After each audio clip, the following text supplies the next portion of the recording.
This starts with a contradiction. A new kind of hydropower that barely uses water. A gravity battery that doesn't need a mountain. A system that looks like it belongs in a child's science fair, but might hold the key to fixing our fractured energy grid. For over a century, pumped hydro storage has demanded size, height, and resources. But what if you could get the same power from a smaller hill? What if the secret wasn't elevation, but density? Deep in England, a silent machine is preparing to prove that gravity's rules were never really fixed, just misunderstood. Ancient principle, modern challenge. At its core, gravity storage is almost embarrassingly simple. Lift something heavy, let it fall, and harvest the energy as it drops. It's how old cuckoo clocks ticked. It's how water wheels powered grain mills. And it's the same idea behind today's pumped hydro stations, just scaled up. Modern hydro storage works by moving water between two reservoirs at different heights. When demand rises, water flows down and spins turbines. When demand falls, it's pumped back up. It's efficient, reliable, proven. But there's a problem. It only works in the right terrain. To build a system like this, you need a mountain, deep valleys, massive reservoirs, and billions in construction. Countries like Switzerland can make it work. They have the geography and the money.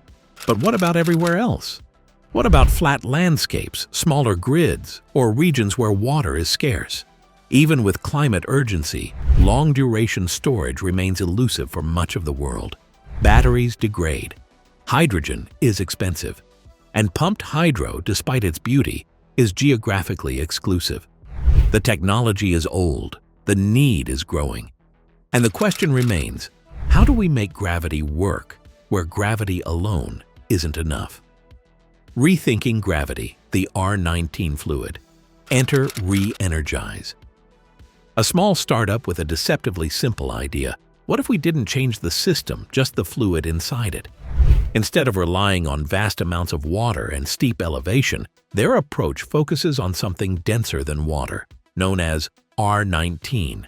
It's not just heavier than water, it's more than 2.5 times denser. That changes everything.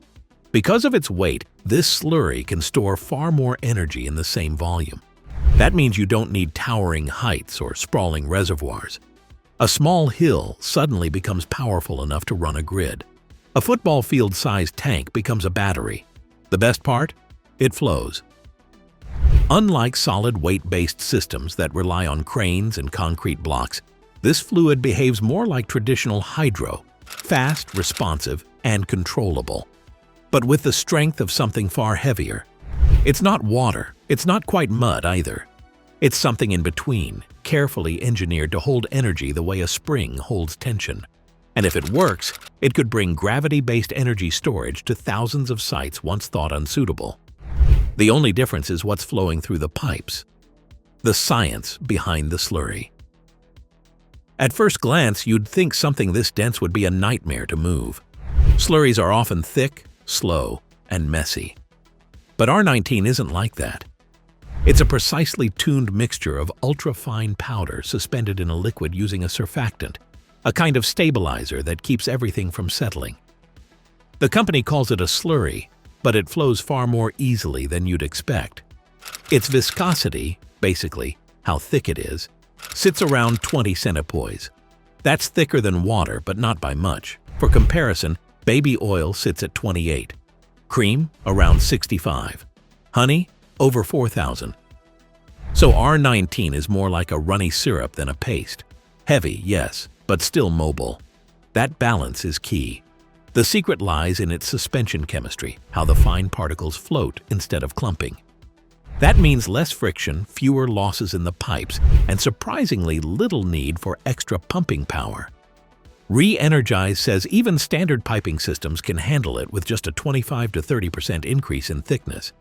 And unlike exotic battery materials, R19 uses safe, cheap ingredients.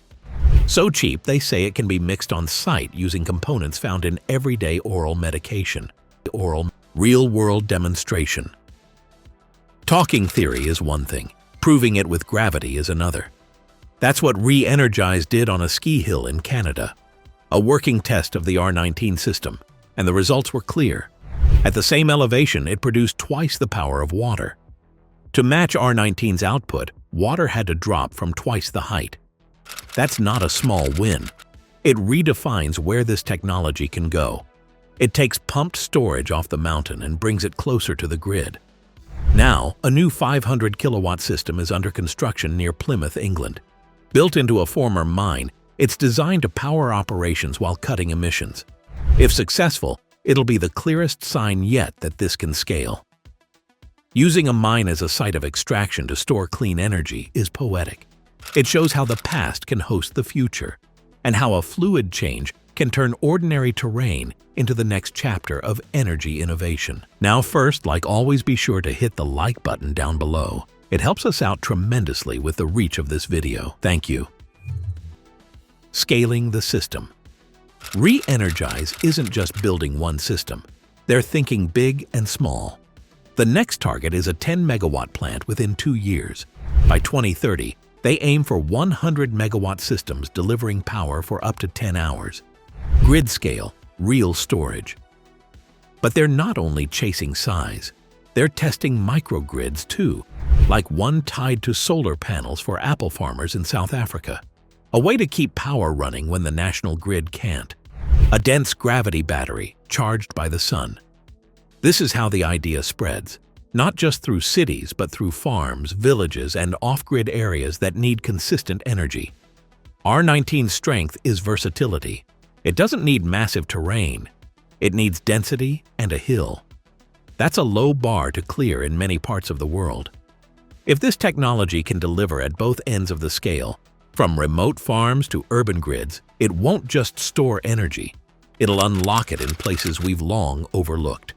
Technical challenges and open questions. For all its promise, the R19 system isn't immune to problems. Dense fluids behave differently than water, especially under pressure, temperature swings, and long-term cycling. These aren't minor details. They're questions that could make or break the whole idea. One major concern is temperature sensitivity. As the slurry cools, its viscosity rises, making it harder to pump. In cold climates, this could mean additional energy just to keep the system warm. Heating elements or waste heat from turbines can help, but they add complexity, and in some places, cost. Another issue is separation. Over time, the solid particles in the slurry could settle out. Re-Energize counters this with extremely fine particles ground so small they stay suspended, and by keeping the fluid in near constant motion. Still, over the years of operation, how stable will that balance be? Then there's wear. Thicker fluid means more friction inside pipes, more stress on components. They say larger diameter pipes solve it, and early tests agree. But small demo plants and full-scale operations are very different animals. This technology bends the rules, but even bent rules still have limits. The question is, can R19 stay stable, efficient, and affordable, not just now, but 10 years from now? Why this matters? No technology is without risk. R19 faces its own set of challenges. The biggest? Temperature. When cold, the fluid thickens. That means more pumping energy. Re-Energize plans to offset this using heating elements or waste heat from turbines, but it's extra energy all the same. Another issue is fluid stability. Over time, solids can settle. R19 uses finely milled particles in constant motion to prevent separation, but in long-term systems, that stability still needs proof. Then there's pipe wear. A thicker, denser fluid means more stress. Their fix? Slightly larger pipes tested to compensate for friction. But demo systems and full-scale operations aren't the same thing. These concerns don't break the system, but they complicate it, especially when scaled. Innovation often lives between theory and execution. R19 has promising numbers. Now it has to survive reality, the kind with frozen mornings, aging infrastructure, and 20-year timetables. Only time will tell if the slurry keeps flowing the way Re-Energize says it will. The human side of innovation. Innovation rarely starts in a boardroom. More often, it starts with a question.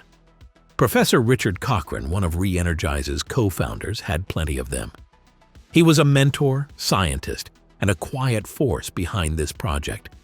He passed away in 2023, but his thinking still shapes R19's design. The team that followed built around his vision: simple science, proven physics, and clean storage for real-world needs. Their technology isn't flashy. It doesn't chase attention, it solves a problem. And that problem is storage. Clean, scalable, and affordable. Not for cities alone, but for communities without options. For grids that don't always work. That's the human side of R19. Not just engineers and investors, but people imagining a world where energy doesn't need to be extracted, only moved. Where gravity becomes a quiet constant, steady, patient, and ready. Cochrane's legacy lives on in every pipe and tank. And maybe, in a few years, on every hillside where energy waits to fall and be caught again. In the end, it's not about pipes or particles. It's about what happens when gravity is no longer a limit, but a resource. Re-Energize's R19 isn't promising miracles. It's offering something quieter. A chance to rethink what storage can look like. Smaller, smarter, built into the world we already live in. Will slurry-powered hills light our cities one day? That remains to be seen. But if weight and motion can work in harmony, maybe the future of energy doesn't need to be mined. Maybe it just needs to fall, slowly, steadily, back to where it came from.